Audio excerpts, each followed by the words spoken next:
ओम नमो भगवते वासुदेवाय। भागवत पुराण दशम स्कंद दूसरा अध्याय। भगवान का गर्भ प्रवेश और देवताओं द्वारा गर्भ स्तुति। श्री सुखदेव जी कहते हैं, परीक्षित, कंस एक तो स्वयं बड़ा बली था और दूसरे मगध नरेश जरासंध की उसे बहुत बड़ी सहायता प्राप्त थी। तीसरी उसके साथी थे प्रलंबासुर, बकासुर, चानूर, तृणावर्त, अघासुर, मुष्टिक, अरिष्टासुर, द्विद, पूतना, केशी और धेनुक तथा वानासुर और भौमासुर आदि बहुत से दैत्य राजा उसके सहायक थे। इनको साथ लेकर वह यदुवंशियों को नष्ट करने लगा। वे लोग भयभीत होकर कुरु, पांचाल, कैकेयी, शाल्व, विदर्भ, निषद, विदेह और कौशल आदि देशों में जा बसे।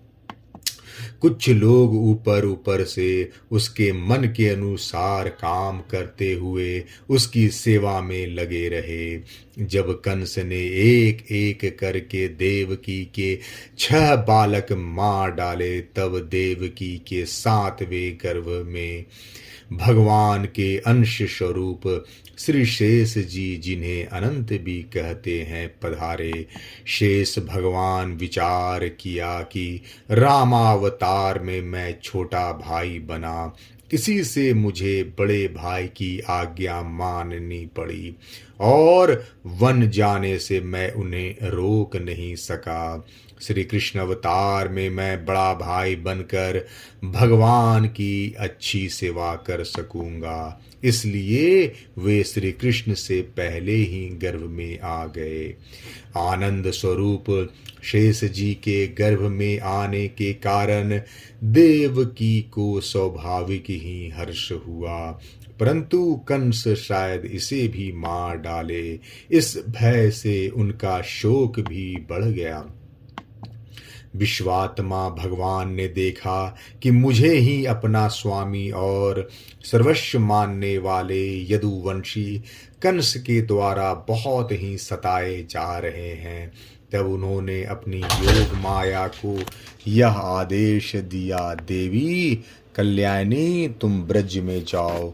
वह प्रदेश ग्वालों और गौओं से सुशोभित है। वहाँ नंद बाबा के गोकुल में वसुदेव की पत्नी रोहिणी निवास करती है। उनकी और भी पत्नियां कंस से डरकर गुप्त स्थानों में रह रही हैं। इस समय मेरा वह अंश, जिसे शेष कहते हैं, देवकी के उदर में गर्भ रूप से स्थित है। उसे वहां से निकाल कर तुम रोहिणी के पेट में रख दो। कल्याणी, अब मैं अपने समस्त ज्ञान, बल आदि अंशों के साथ देवकी का पुत्र बनूंगा और तुम नंद बाबा की पत्नी यशोदा के गर्भ से जन्म लेना। तुम लोगों को मुंह मांगे वरदान देने में समर्थ होगी। मनुष्य तुम्हें अपनी समस्त अभिलाषाओं को पूर्ण करने वाली जानकर धूप, दीप, नैवेद्य एवं अन्य प्रकार की सामग्रियों से तुम्हारी पूजा करेंगे। पृथ्वी में लोग तुम्हारे लिए बहुत से स्थान बनाएंगे और दुर्गा, भद्रकाली, विजया, वैष्णवी, कुमुदा, चंडिका, कृष्णा, माधवी, कन्या, माया, नारायणी, ईशानी, शारदा और अंबिका आदि बहुत से नामों से पुकारेंगे। देवकी के गर्भ में से खिंचे जाने के कारण शेष जी को लोग संसार में संकर्षण कहेंगे। लोक रंजन करने के कारण राम कहेंगे और बलवानों में श्रेष्ठ होने के कारण बलभद्र भी कहेंगे। जब भगवान ने इस प्रकार आदेश दिया तब योग माया ने जो आज्ञा ऐसा कहकर उनकी बात सिरोधार की और उनकी परिक्रमा करके वे पृथ्वी लोक में चली आई तथा भगवान ने जैसा कहा था वैसा ही किया। जब योग माया ने देवकी का गर्भ ले जाकर रोहिणी के उदर में रख दिया तब पुरवासी बड़े दुख के साथ आपस में कहने लगे, हाय बेचारी देवकी का यह गर्भ तो नष्ट ही हो गया। भगवान भक्तों को अभय करने वाले हैं, वे सर्वत्र सब रूप में हैं, उन्हें कहीं आना जाना नहीं है। इसलिए वे वसुदेव जी के मन में अपनी समस्त कलाओं के साथ प्रकट हो गए। उसमें विद्यमान रहने पर भी अपने को अव्यक्त से व्यक्त कर दिया। भगवान की ज्योति को धारण करने के कारण वसुदेव जी सूर्य के समान तेजस्वी हो गए। उन्हें देखकर लोगों की आंखें चौंधिया जाती। कोई भी अपने बल वाणी या प्रभाव से उन्हें दबा नहीं सकता था। भगवान के उस ज्योतिमय अंश को जो जगत के परम कल्याण जगत का परम मंगल करने वाला है, वसुदेव जी के द्वारा आधान किए जाने पर देवकी ने ग्रहण किया। जैसे पूर्व दिशा चंद्र देव को धारण करती है, वैसे ही शुद्ध तत्व से संपन्न देवी देवकी ने विशुद्ध मन से सर्वात्मा एवं आत्म स्वरूप भगवान को धारण किया। भगवान सारे जगत के निवास स्थान हैं। देवकी की उनका भी निवास स्थान बन गई, परंतु घड़े आदि के भीतर बंद किए हुए दीपक का और अपनी विद्या दूसरे को न देने वाले ज्ञान खल की श्रेष्ठ विद्या का प्रकाश जैसे चारों ओर नहीं फैलता, वैसे ही कंस के कारागार में बंद देवकी की भी उतनी शोभा नहीं हुई। देवकी के गर्भ में भगवान विराजमान हो गए थे। उसके मुख पर पवित्र मुस्कान थी और उसके शरीर की कांति से बंदी गृह जगमगाने लगा था।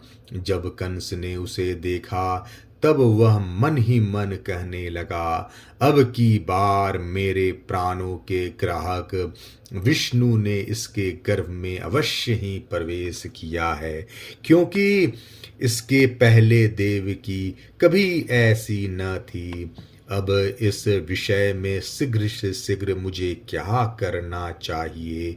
देवकी को मारना तो ठीक न होगा, क्योंकि वीर पुरुष स्वार्थवश अपने पराक्रम को कलंकित नहीं करते।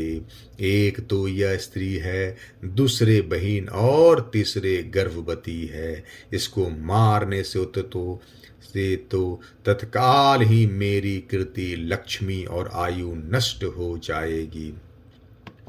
वह मनुष्य तो जीवित रहने पर भी मरा हुआ ही है, जो अत्यंत क्रूरता का व्यवहार करता है। उसकी मृत्यु के बाद लोग उसे गाली देते हैं।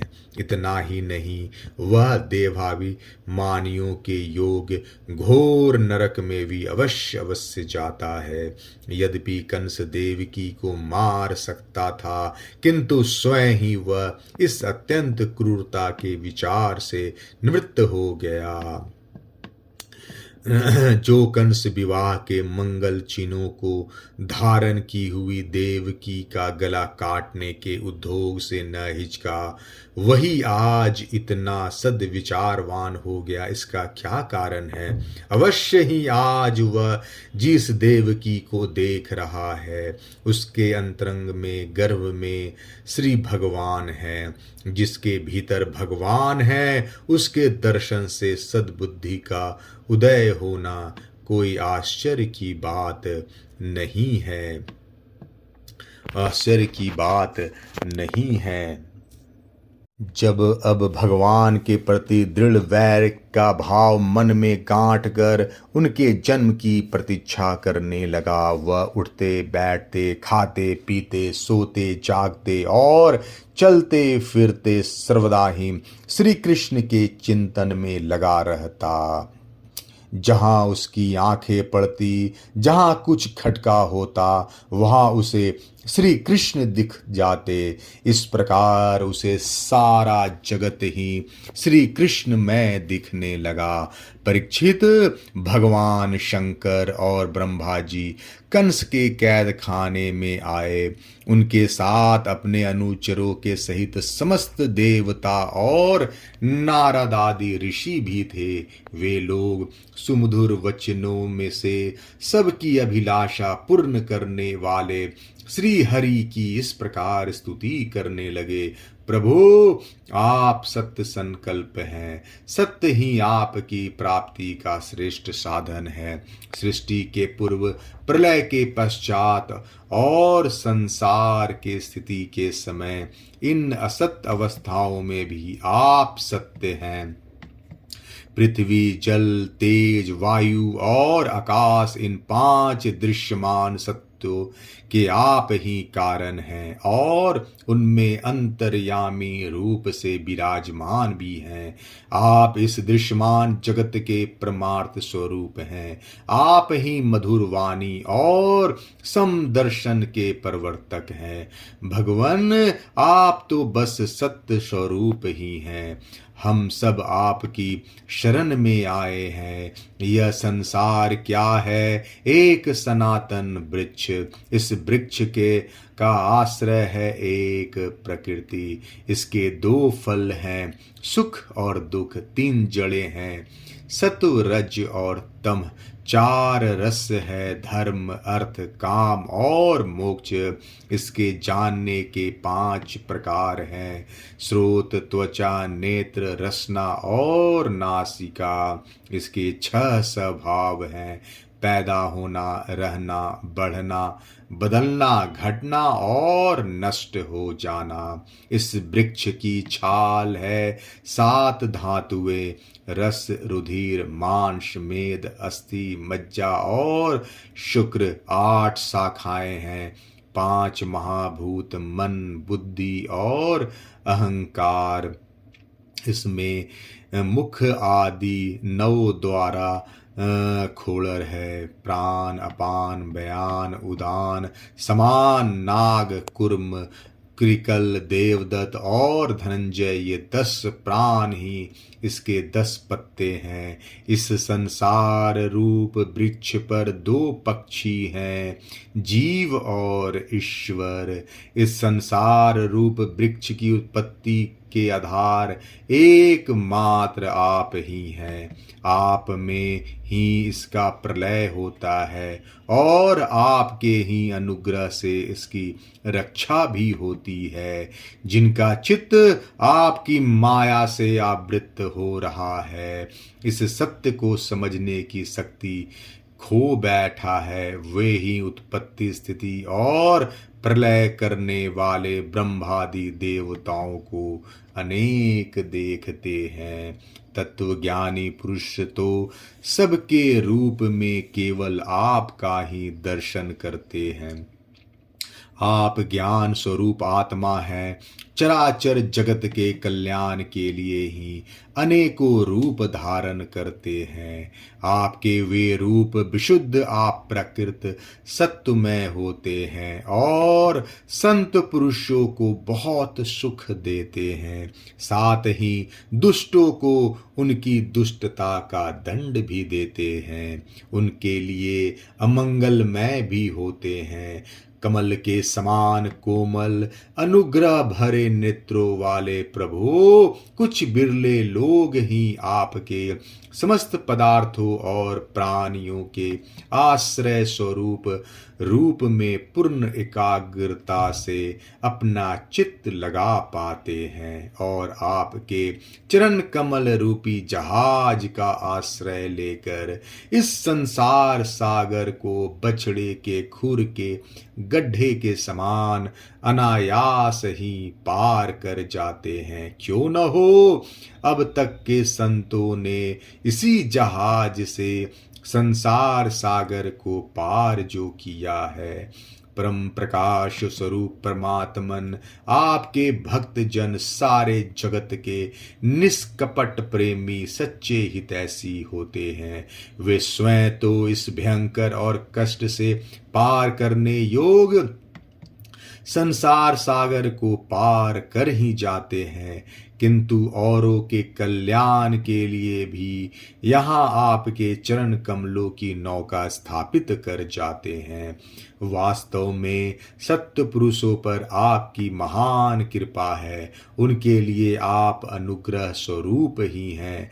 कमल नयन, जो लोग आपके चरण कमलों की शरण नहीं लेते तथा आपके प्रति भक्ति भाव से रहित होने के कारण जिनकी बुद्धि भी शुद्ध नहीं है, वे अपने को झूठ मूठ मुक्त मानते हैं, वास्तव में तो बद्ध ही हैं। वे यदि बड़ी तपस्या और साधना का कष्ट उठाकर किसी प्रकार ऊंचे से ऊंचे पद पर भी पहुंच जाए तो भी वहां से नीचे गिर जाते हैं।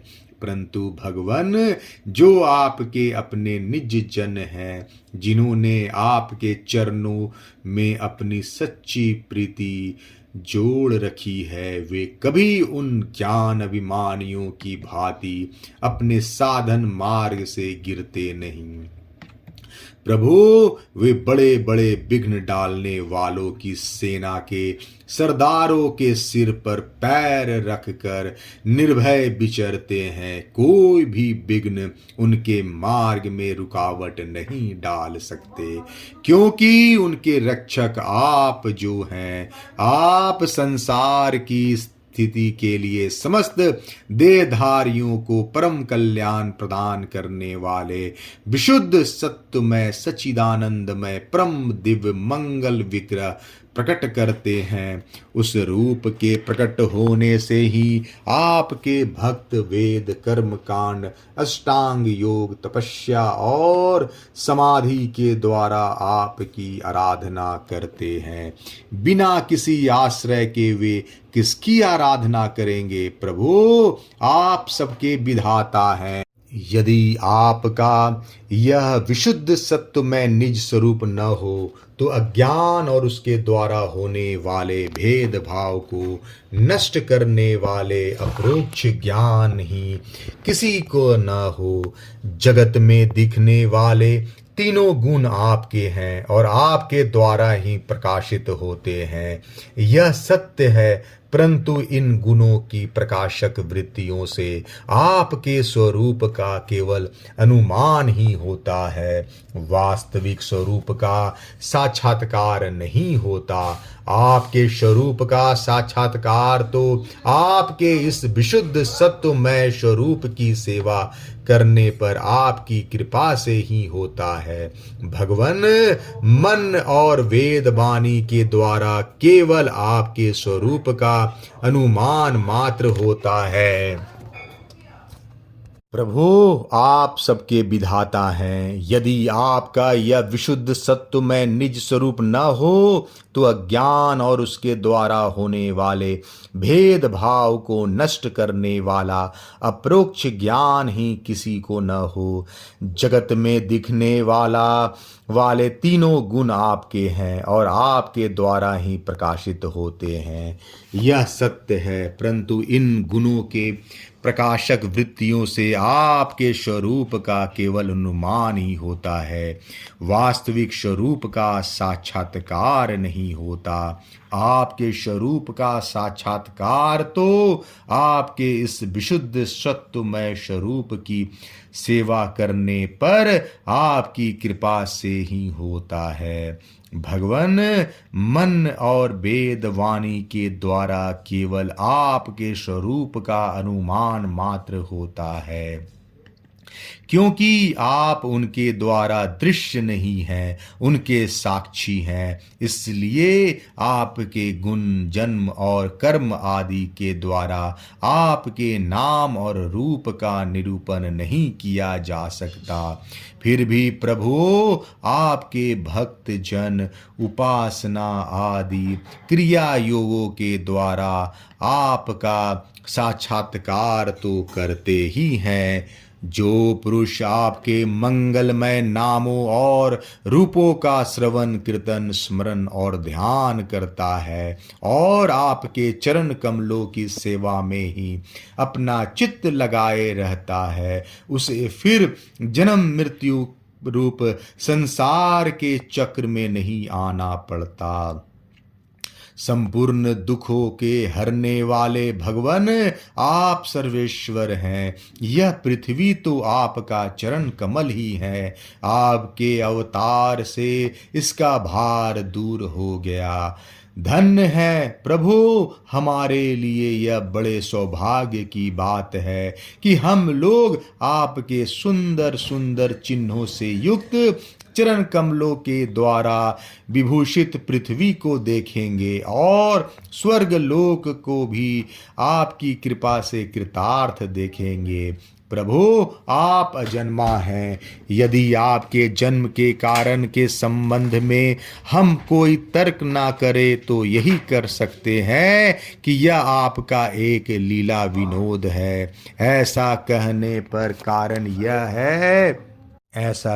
का कारण यह है कि आप तो द्वैत के लेश से रहित सर्वाधिष्ठान स्वरूप हैं और इस जगत की उत्पत्ति, स्थिति तथा प्रलय अज्ञान के द्वारा आप में आरोपित है। प्रभु, आपने जैसे अनेकों बार मत्स्य, हैग्रीव, कच्छप, नृसिंह, वराह, हंस, राम, परशुराम और वामन अवतार धारण करके हम लोगों की और तीनों लोकों की रक्षा की है, वैसे ही आप इस बार भी पृथ्वी का भार हरण कीजिए। यदुनंदन, हम आपके चरणों में वंदना करते हैं।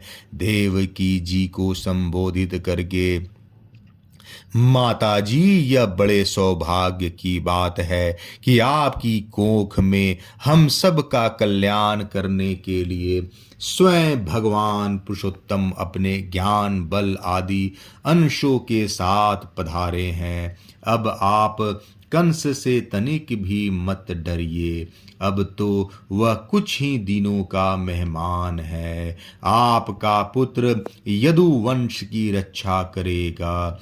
श्री सुखदेव जी कहते हैं, परीक्षित, ब्रह्मादि देवताओं ने इस प्रकार भगवान की स्तुति की। उनका रूप यह है, इस प्रकार निश्चित रूप से तो कहा नहीं जा सकता। सब अपनी अपनी मति के अनुसार उसका निरूपण करते हैं। इसके बाद ब्रह्मा और शंकर जी को आगे करके देवगण स्वर्ग में चले गए। दूसरा अध्याय समाप्त। जय श्री कृष्ण।